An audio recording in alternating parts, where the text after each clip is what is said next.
গত কয়েকদিন ধরে বাংলাদেশে কিছুটা অস্বাভাবিক অবস্থা বিরাজ করছিল।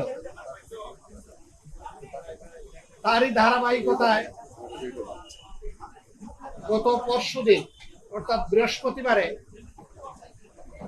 উপদেষ্টা পরিষদের একটা বৈঠক হয়।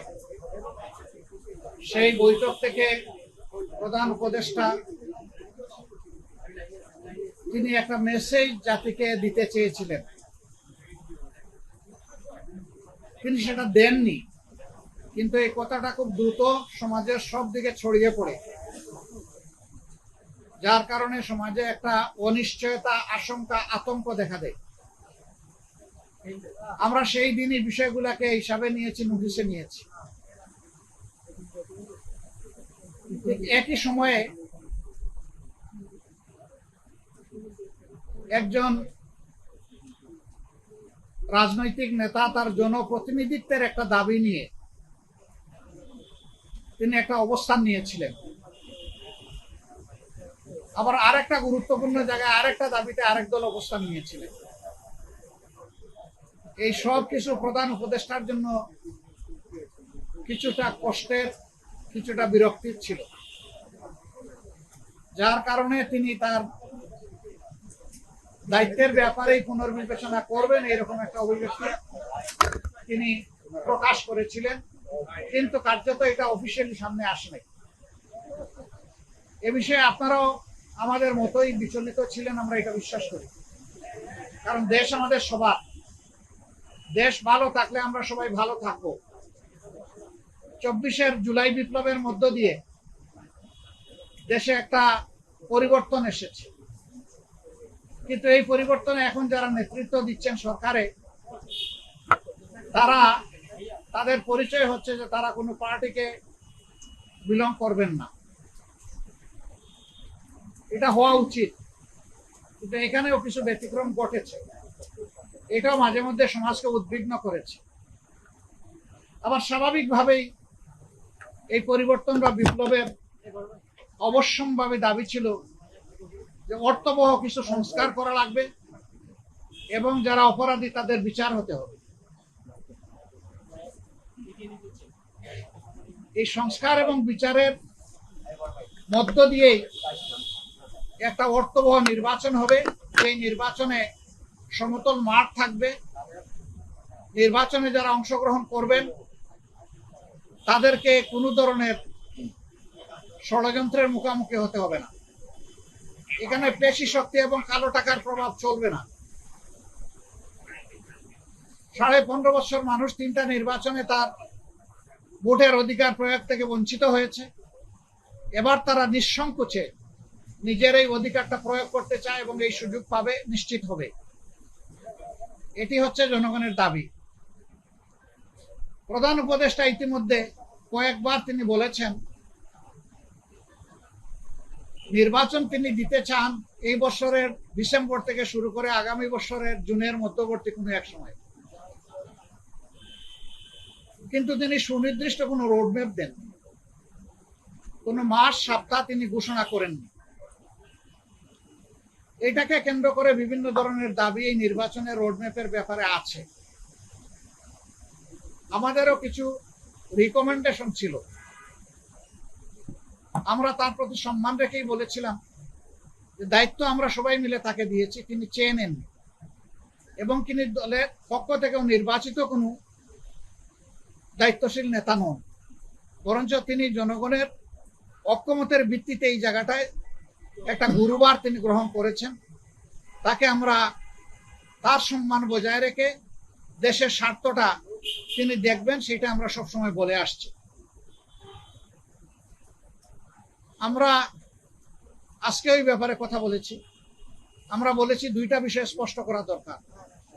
একটা, নির্বাচনটা কখন হবে, আপনি যে সময়সীমা দিয়েছেন এর ভিতরেই জনগণের কোনো ধরনের বড় ভোগান্তি না হয়ে একটা কমফোর্টেবল টাইমে এই নির্বাচনটা হওয়া উচিত আমরা মনে করি।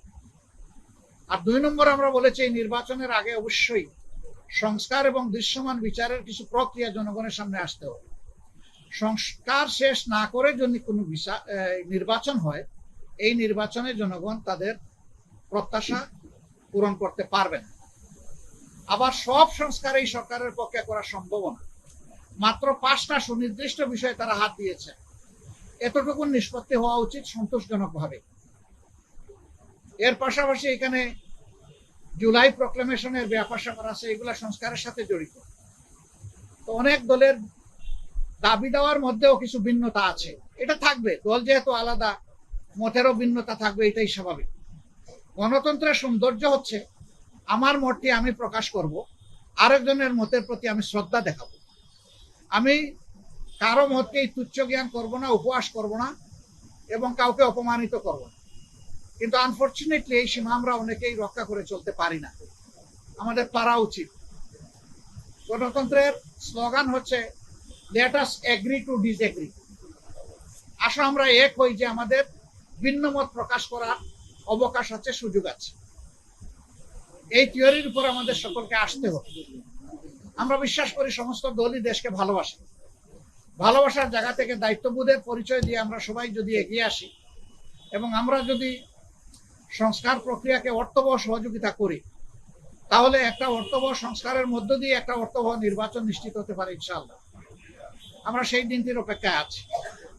সমাজে যে অস্থিরতা দেখা দিয়েছিল এই বিষয়টাকে কেন্দ্র করে, প্লাস বিভিন্ন ব্লকেটকে কেন্দ্র করে আপাত দৃষ্টিতে তা কিছুটা কেটেছে।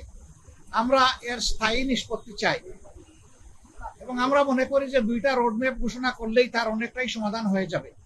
একটা হচ্ছে সংস্কারের রোডম্যাপ, আর একটা হচ্ছে নির্বাচনের রোডম্যাপ। এই 2টাই অতীব গুরুত্বপূর্ণ বলে আমরা মনে করি।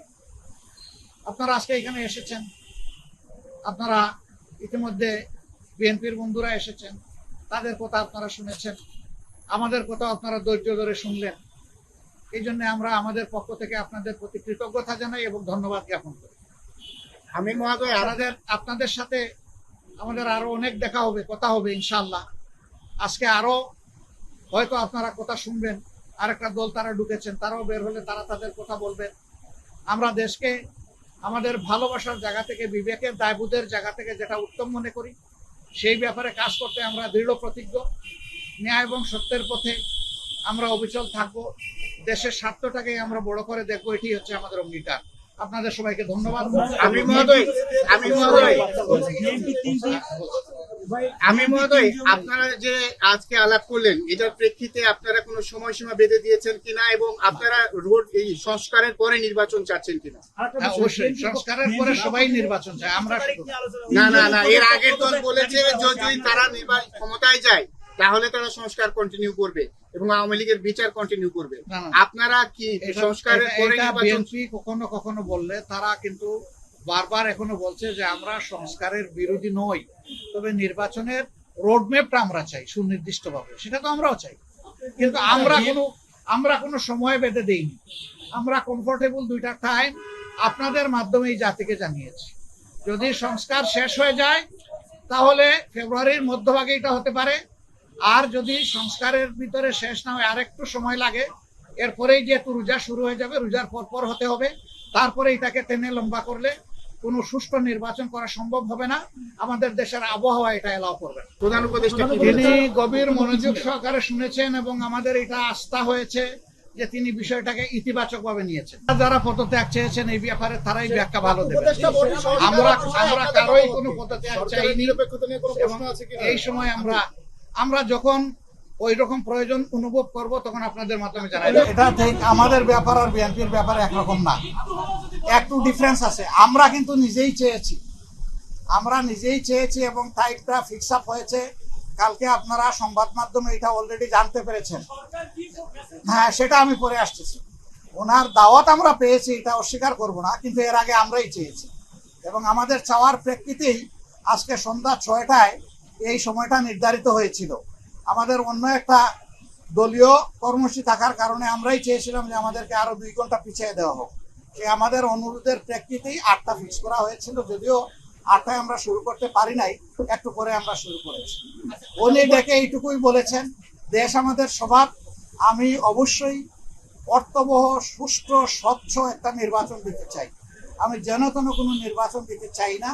এবং তিনি আমাদের কথা মনোযোগভাবে শুনেছেন আর বলেছেন যে আপনাদের পরামর্শগুলা আমি প্রয়োজন মনে করি, আপনারা যে পরামর্শ দেবেন অবশ্যই আমি এগুলা কনসিডারেশন নেব, অন্যদের কথাও আমি শুনবো, এবং আগামী কালকেও তিনি আরো অনেকগুলা দলকে দাওয়াত দিচ্ছেন, তাদের কথাও তিনি শুনবেন। সবার কথা শোনার পরে তিনি আশা করি তার একটা সিদ্ধান্ত